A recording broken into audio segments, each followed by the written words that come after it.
नमस्कार. तर आज मी चालली आहे एका फोटोशूटसाठी आणि ते म्हणजे स्पेशल नवरात्री.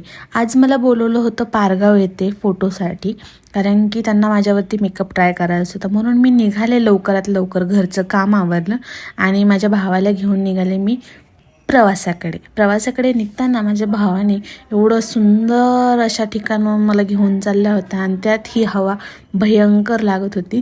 आमच्या इकडचे रस्ते म्हणजे बापरे बाप, काय सांगायलाच नको.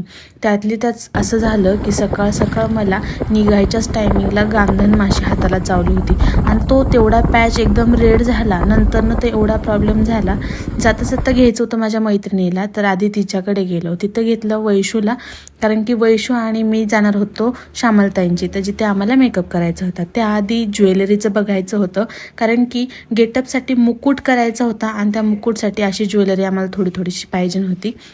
तिथे बघितले छोटेसे दागिने.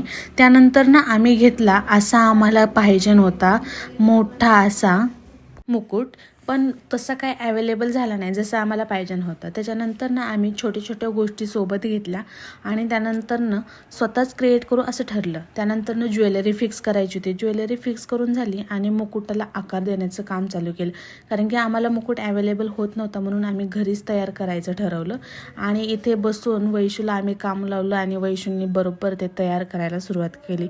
छोटा झाला पण ठीक आहे.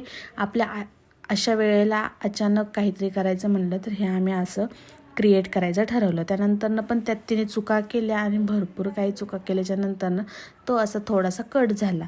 त्यानंतरनं त्याच्यावरती लावायचे होते हे छोटे जे काय आम्ही ॲक्सेसरीज घेतली होती ते सगळी त्याच्यावरती चिटकवायची होती. ते पण आम्ही व्यवस्थित करून घेतलं आणि कसं बसं हा मुकुट बनवायला सुरुवात केली होती. तर तिघी चौघीजणी आम्ही त्या मुकुटालाच बघत होतो. नंतर ना आमचं फायनली मुकुट तयार झाला आणि हे छोटे जे आम्ही खडे आणले होते ते असे चिटकवून घेतले त्यावरती. नंतर फायनल लुक माझा असा झाला. तर हा आहे माझा फायनल लुक.